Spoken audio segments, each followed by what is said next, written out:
दयाराम, अरे ओ दयाराम, अरे घर पर हो क्या भाई? दयाराम जल्दी से बाहर आता है। अरे क्या हो गया भाई? दयाराम, तुम्हारी पत्नी घर पर है क्या? हाँ वो तो घर पर ही है, पर हुआ क्या तू बताएगा मुझे? वो है ना ठाकुर गजेंद्र सिंह, उनकी छोटी बहू पेट से है। आज उनके पेट में बहुत दर्द हो रहा है, तो उन्हें एक दाई की जरूरत है। अच्छा अच्छा, ऐसी बात है, ठीक है मैं भेजता हूँ उसे। फिर दयाराम अपनी पत्नी के पास जाता है। कुसुम, तुम जल्दी से ठाकुर गजेंद्र सिंह के घर चली जाओ। क्या हो गया जी? फिर दयाराम उसे सारी बात बताता है। ठीक है जी, मैं अभी जल्दी से खाना बनाकर जाती हूँ। अरे कोई बात नहीं, तुम वहाँ से आकर बना देना, अभी तुम्हारा जाना जरूरी है। लेकिन आपने सुबह से कुछ नहीं खाया और पता नहीं मुझे वहाँ कितना समय लग जाए। अरे तो क्या हो गया, एक दिन नहीं खाऊंगा तो मर थोड़ी ना जाऊंगा। तुम जल्दी जाओ भाई। ये कैसी बात करते हो जी? ठीक है मैं जाती हूँ। फिर कुसुम वहाँ से चली जाती है।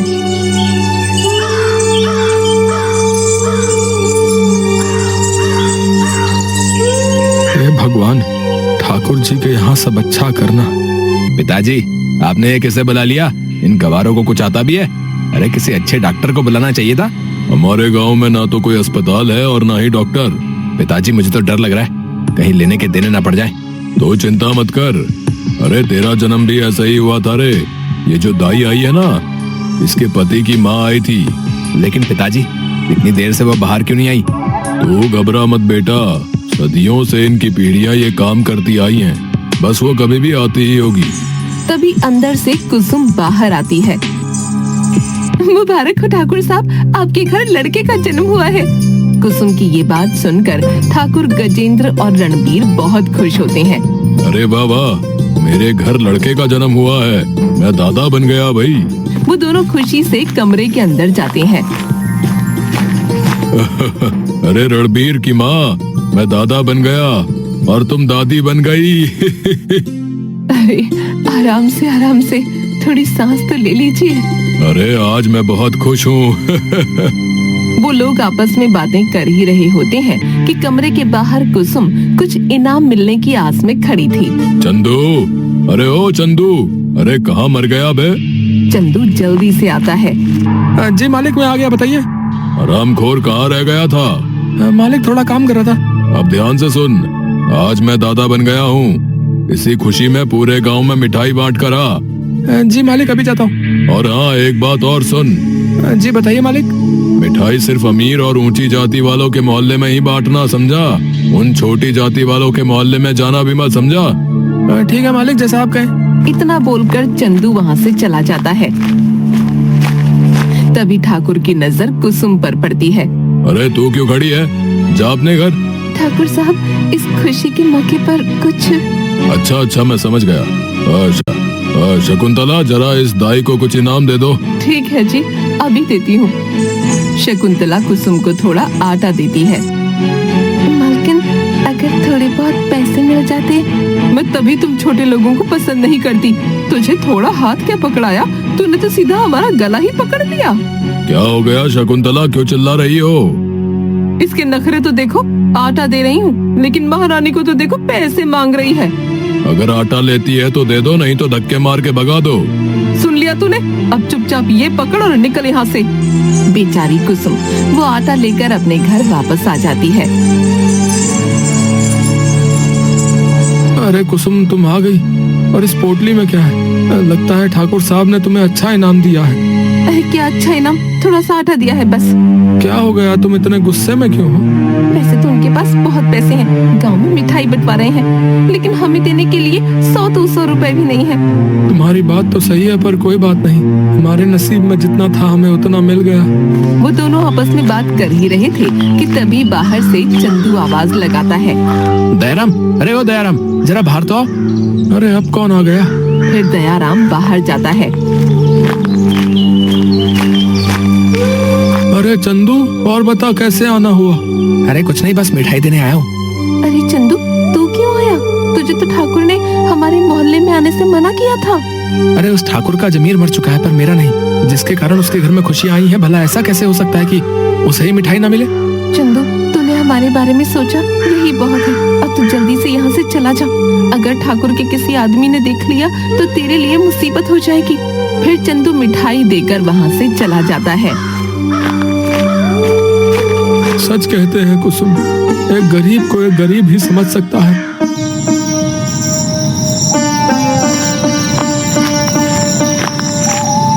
माँ मैं आ गया। आजा बेटा, मैं तेरे लिए अभी खाना लगाती हूँ। माँ आज तुम खेतों पर मेरे लिए खाना लेकर क्यों नहीं आई? वो क्या है ना बेटा, आज ठाकुर के यहाँ। फिर कुसुम उसे सारी बात बताती है। माँ आखिर कब तक हमारे साथ भेदभाव होगा? क्या हम उनसे अलग हैं? क्या हम उनसे कम मेहनत करते हैं? नहीं बेटा, हम उनसे अलग नहीं हैं और न ही वो हमसे। ये तो सदियों की रीत चली आ रही है। क्या ये रीत कभी खत्म नहीं होगी माँ? होगी बेटा, जरूर खत्म होगी। वो दोनों आपस में बात कर ही रहे होते हैं कि तभी वहाँ दयाराम आ जाता है। पता नहीं हमारे गांव में ये भेदभाव कब खत्म होगा। क्या हो गया पिताजी, आप इतने उदास क्यों? अरे अब क्या बताऊं, गांव में एक व्यक्ति की शादी थी। कुछ लोगों ने आकर उसे घोड़े से उतार कर मारा। क्यों, ऐसा क्यों किया उन लोगों ने पिताजी? उन लोगों का कहना था कि वो निचली जाति का है, घोड़े पर बारात निकालने का अधिकार केवल ऊंची जाति वाले लोगों का ही है। ये तो बहुत गलत बात है पिताजी, हमें इसके खिलाफ कुछ करना चाहिए। नहीं, हम कुछ नहीं कर सकते बेटा। क्यों पिताजी, हम क्यों नहीं कुछ कर सकते? बेटा, हम लोग उन्हीं का दिया तो खाते हैं। ये मत भूल कि तू भी उन्हीं के खेतों में काम करता है। पिताजी तो हम मुफ्त का थोड़ी खाते हैं, बदले में उनका बहुत सारा काम भी करते हैं। देख बेटा, मैं तेरे साथ बहस नहीं करना चाहता। तेरी और हम सब की भलाई इसी में है कि हम उन लोगों से ना उलझे। हाँ शिवा, तेरे पिताजी सही बोल रहे हैं। जब हमें भगवान ने ही ऐसा बनाया है तो हम क्या कर सकते हैं? नहीं माँ, भगवान ने तो हम सबको एक जैसा ही बनाया है। ये जाति धर्म तो इंसानों ने बनाए हैं। देख शिवा, जो तू बोल रहा है वो बात सही है, लेकिन हमारे अलावा तेरी बात ना तो कोई सुनेगा और ना ही कोई समझेगा। कुसुम की ये बात सुनकर शिवा गुस्से में वहाँ से चला जाता है। अरे बेटा, खाना तो खा ले। शिवा बिना जवाब दिए ही चला जाता है। सुनील जी, आपने फालतू में ही शिवा को नाराज कर दिया। मैंने कैसे कर दिया? वो तुम्हारी बात से नाराज होकर गया है। अरे आपको क्या जरूरत थी शिवा के सामने गांव वालों की बात करने की? ठीक है भाग्यवान, मैं समझ गया। आगे से उसके सामने ऐसी कोई बात नहीं करूंगा। हे भगवान, आखिर हमारी गलती क्या है जो हमारे साथ इतना भेदभाव होता है? क्या हम उन लोगों की तरह इंसान नहीं है? शिवा ऐसे ही भगवान से अपने मन की बात कर रहा होता है। तभी उसके पास मंदिर का पुजारी आता है। ए मूर्ख है, तेरी हिम्मत कैसे हुई बे मंदिर के इतना पास आने की बे? पुजारी को देखकर शिवा थोड़ा डर जाता है। अबे ओए, आज ही मैंने पूरा मंदिर साफ किया था, समझा? तूने सारा मंदिर अशुद्ध कर दिया बे। लेकिन पंडित जी, मैंने तो कुछ नहीं किया। अबे ओ, तेरा यहाँ आना ही सबसे बड़ा पाप है तेरा, समझा? तेरे कारण मंदिर का सारा वातावरण दूषित हो गया बे। आप ये कैसी बातें कर रहे हैं? भला मेरे यहाँ होने से मंदिर कैसे दूषित हो गया? अबे ओए, मुझसे माफी मांगने की जगह तो उल्टा मुझसे जुबान लड़ा रहा है। रुक, मैं तुझे छोड़ूंगा नहीं, बम से उड़ा दूंगा साले तेरे को आज। अरे रुक जाइए पुजारी जी, ये क्या कर रहे हैं? अरे इस मूर्ख ने घोर अनर्थ कर दिया है, इसका फल तो इसे अवश्य ही मिलना चाहिए। अरे पंडित जी, आप भूल रहे हैं, अगर आप इसको छुओगे तो आप अशुद्ध हो जाओगे। हाँ, अरे हाँ भाई हाँ, तुमने सही कहा, मैं तो गुस्से में भूल ही गया था। सुना तूने, तुझे छूना भी हमारे लिए पाप है, पाप। पुजारी की ये बात सुनकर शिवा गुस्से से बोल पड़ता है। अगर हमें छूना भी पाप है तो आप मंदिर के अंदर क्यों जाते हो? क्या आपको नहीं पता ये मंदिर मेरे पिताजी ने अपने हाथों से ही बनाया है और अंदर जो मूर्तियां हैं वो भी हमारी ही जाति के लोगों ने बनाई हैं। शिवा की बात सुनकर दोनों चुप हो जाते हैं। पुजारी जी, ये मत भूलिए कि आप जिस घर में रहते हो वो भी हमारे मोहल्ले के लोगों ने बनाया है। ओए, बस बहुत हो गया तेरा, रुक अभी तुझे बताता हूँ। पुजारी एक डंडा उठाता है और शिवा को मारने लगता है। बहुत जुबान चल रही थी, डंडे से तेरी अच्छी सुताई करता हूँ, रुक साले। अरे मैंने सच ही तो बोला था। बेचारा शिवा पिटाई से बचने के लिए वहाँ से भाग जाता है। अरे शिवा, क्या हो गया तुझे? शिवा रोते हुए कुसुम को सारी बात बताता है। बताओ, मैंने इसमें गलत क्या कहा माँ? नहीं बेटा, तूने कुछ गलत नहीं कहा। अरे मैंने समझाया था इसको, लेकिन मेरी बात मानता ही नहीं है। देख लिया इसका अंजाम। आप तो चुप ही रहिए जी। एक तो मेरा शिवा पहले से ही घबराया हुआ है, ऊपर से आप भी उसे सुना रहे हैं।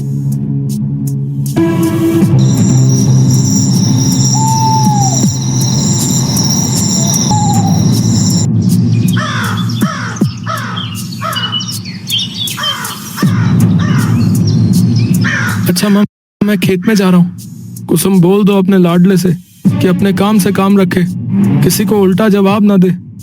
शिवा तो इनकी बातों पर ध्यान मत दे, पर बेटा तेरे मन में जो भी बात हो बस हमसे करना, किसी और से मत करना। बेचारा शिवा उदास मन से खेतों की ओर निकल जाता है। बेचारा रात की बात अभी तक नहीं भूला। आपने देखा वो कितना उदास था। अब क्या कर सकते हैं कुसुम, हम मजबूर हैं। हो सके तो तुम उसे समझा देना।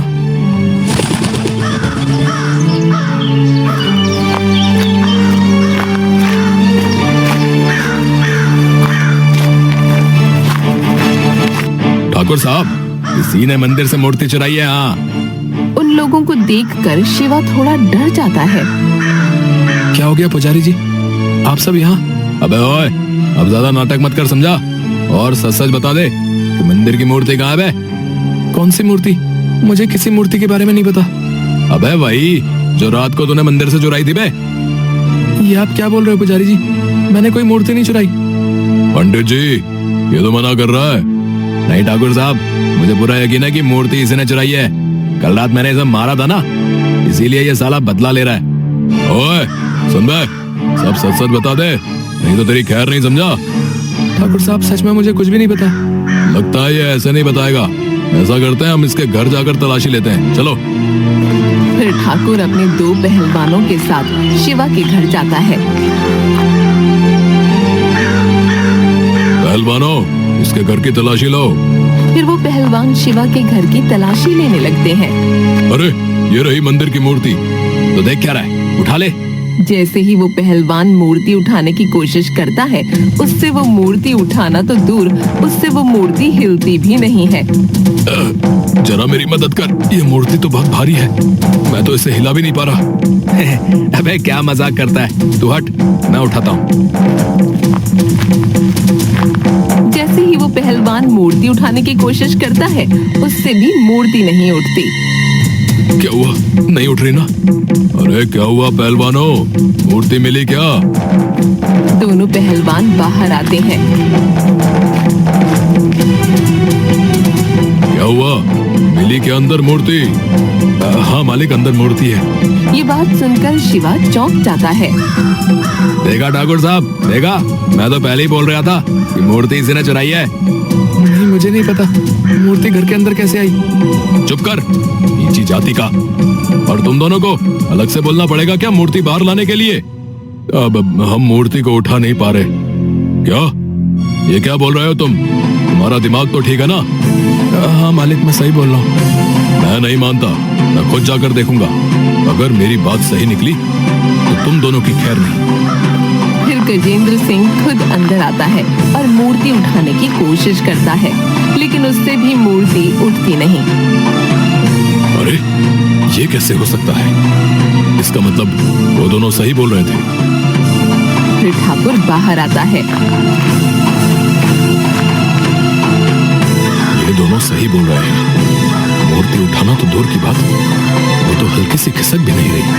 अरे ठाकुर साहब, वो सब हम बाद में देख लेंगे, लेकिन पहले इन दोषियों का कुछ करिए। आपने सही कहा पंडित जी, मैं आज इन तीनों को गांव से निकालता हूँ। अगर तुम इस गांव में दिखे तो तुम्हें जिंदा जला दिया जाएगा।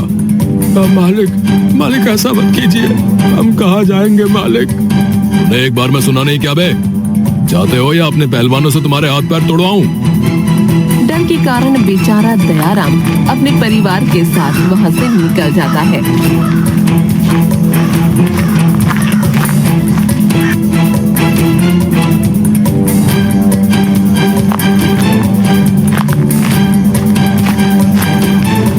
अरे तुम सब बाहर क्यों खड़े हो? कुछ हो गया क्या?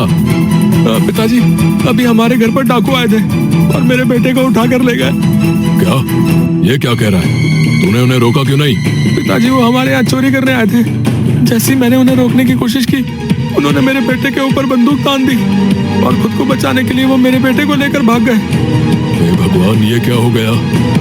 ए सरदार, आज तो हम बाल बाल बच गए। वो तो भला हो इस बच्चे का, इसके सर पर बंदूक रखकर हम वहां से भाग पाए। लेकिन उस्ताद, अब इस बच्चे का क्या करें? अरे करना क्या है, कहीं कहीं झाड़ियों में फेंक दो इसको, और क्या। फिर वो डाकू उस बच्चे को वहीं छोड़कर आगे निकल जाते हैं।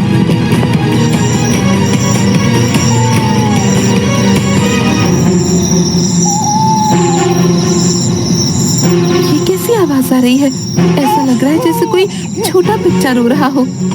वो देखो माँ, वहां से आ रही है। फिर वो बच्चे के पास जाते हैं।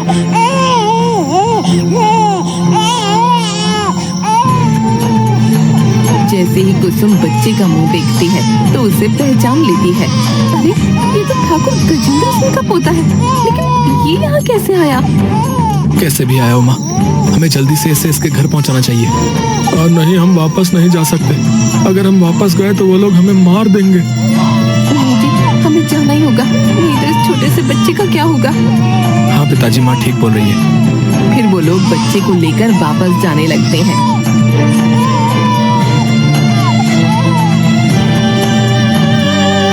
पंडित सो रहा होता है। अचानक उसे एक सपना दिखाई देता है। दयाशंकर, तुम मेरी मूर्ति मंदिर में देखना चाहते हो तो कल सुबह ठाकुर गजेंद्र सिंह के घर जाना। वहां तुम्हें शिवा मिलेगा। तुम्हें उससे क्षमा मांगनी होगी और उसी के हाथों से मेरी मूर्ति मंदिर में स्थापित होगी। लेकिन प्रभु, वो तो निचली जात का है, नीच है वो तो फिर आप उसके हाथों अपनी स्थापना क्यों कराना चाहते हैं? मेरे लिए तो सभी समान हैं। इंसानों ने ही जाति और धर्म बनाए हैं। इसीलिए जो भी व्यक्ति मुझे जिस भी रूप में याद करता है, मैं उसे उसी रूप में मिल जाता हूँ। मुझे क्षमा करना भगवान, जैसी आपकी इच्छा प्रभु, मैं वैसा ही करूंगा।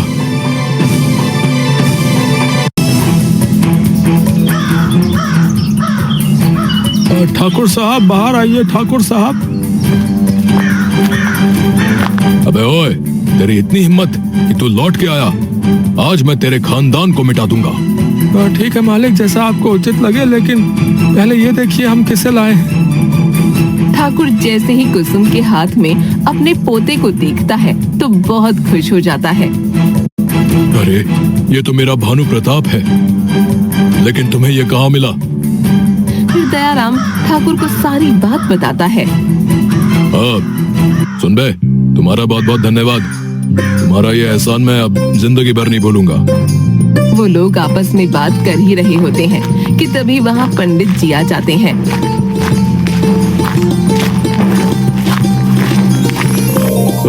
शिवा, मुझे भी माफ कर दो भाई, मुझसे बहुत बड़ी गलती हो गई यार। पुजारी जी, लेकिन हुआ क्या? आप रो क्यों रहे हो? फिर पंडित रात की सारी बात बताता है।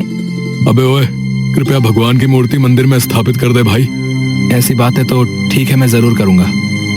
इस गांव में तो जाति व्यवस्था खत्म हो गई, लेकिन हमारे देश में आज भी ऐसी बहुत सारी जगहें हैं जहां आज भी एक कठोर जाति व्यवस्था है।